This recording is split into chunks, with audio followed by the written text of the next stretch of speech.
Hey guys, we are back on Beatrix Intersecting Wheels, and as you can see, this is going to be a Celes solo run. It is a pretty comfortable run overall, but it does require heavy investment in Celes, including a 505 ultimate weapon, and that's because you want to hit summon mode after the bosses get their final shield at 19% health.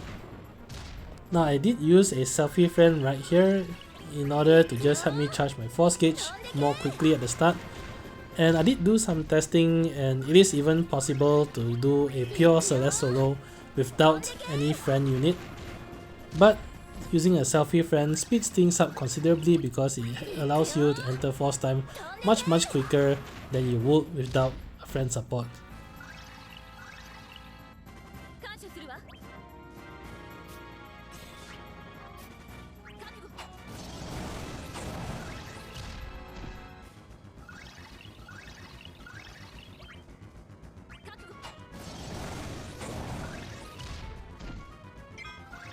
Two turns before the enemies get their turn, this is where you want to enter BT mode with Celes. On hindsight, I think what I would have done differently is use one AA before entering BT mode, but it doesn't really matter too much. Using BT mode here is to allow you to hit 100% force time with your BT aura up, and then this way it allows you to save your BT plus for later on in the fight.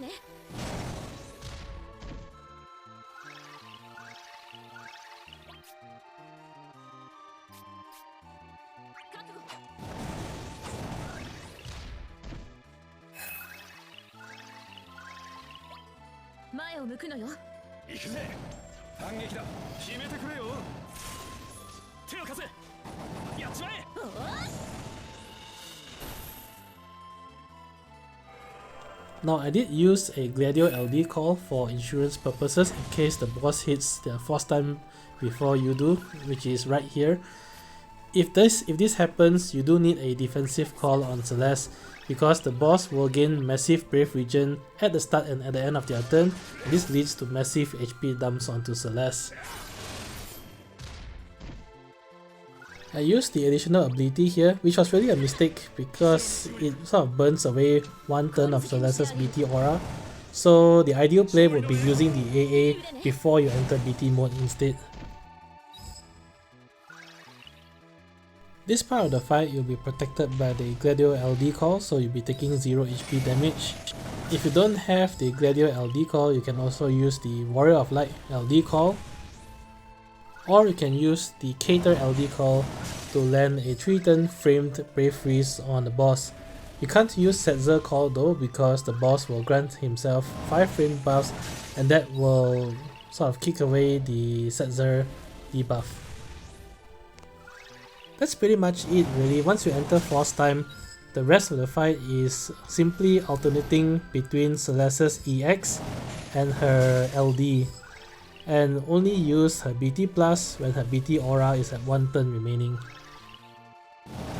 It is advisable that from this point onwards you try to damage the bosses a little bit unevenly.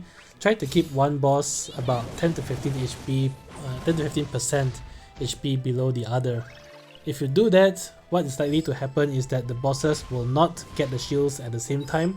You get into situations where one boss will get shield, the other does not. And that's better, at least mainly due to how Celes's EX works. A lot of her damage from her EX comes from the Brave regen based off the HP damage that it does.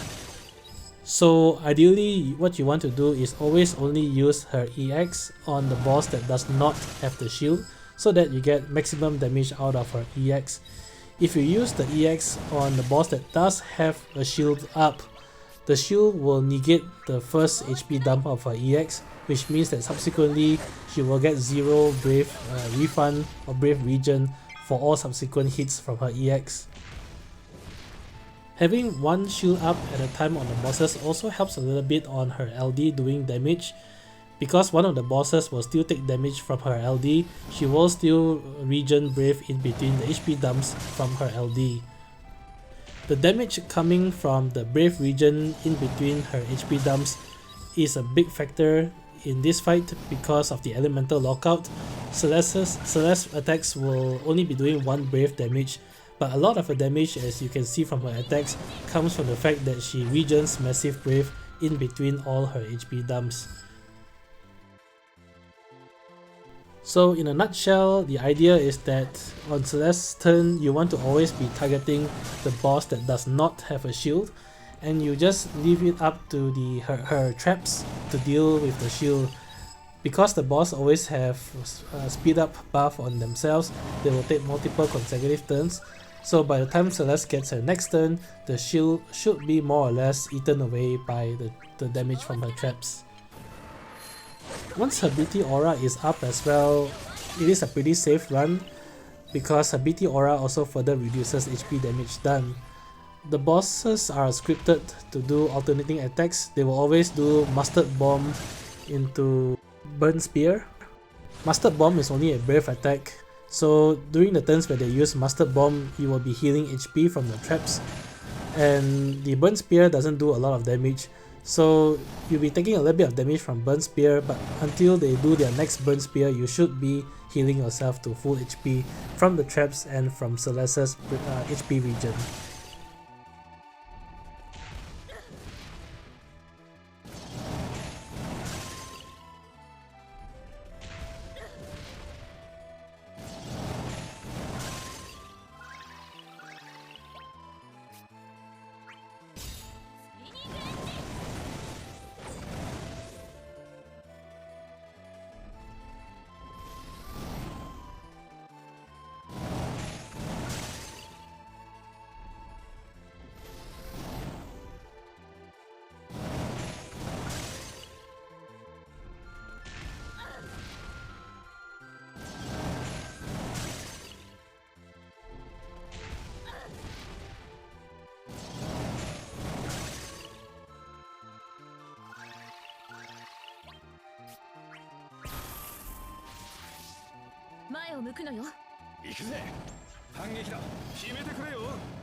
I am coming close to the end of Celeste's force time here.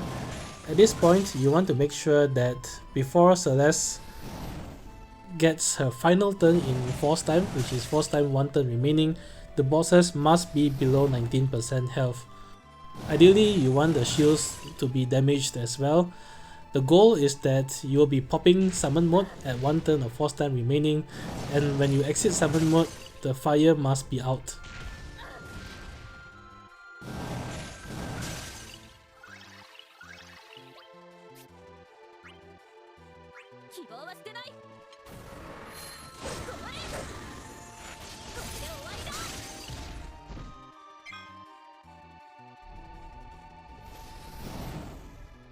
This is the final round of attacks from the boss, so I'll be popping summon mode on Celes' next turn.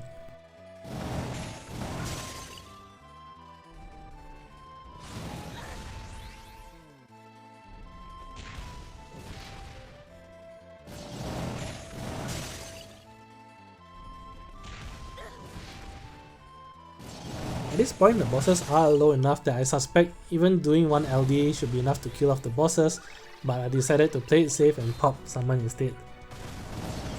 Now, in case you haven't done enough damage, the key is that you dispel the fire, because then you don't have to worry about the burning leaves anymore, and you can just charge up to another force time with Celes and end the fight that way. Anyway, I hope the video has been helpful, and if you enjoyed the content, do leave a like, comment and subscribe. Till then, I'll see you guys in the next Shinryu fight. Bye!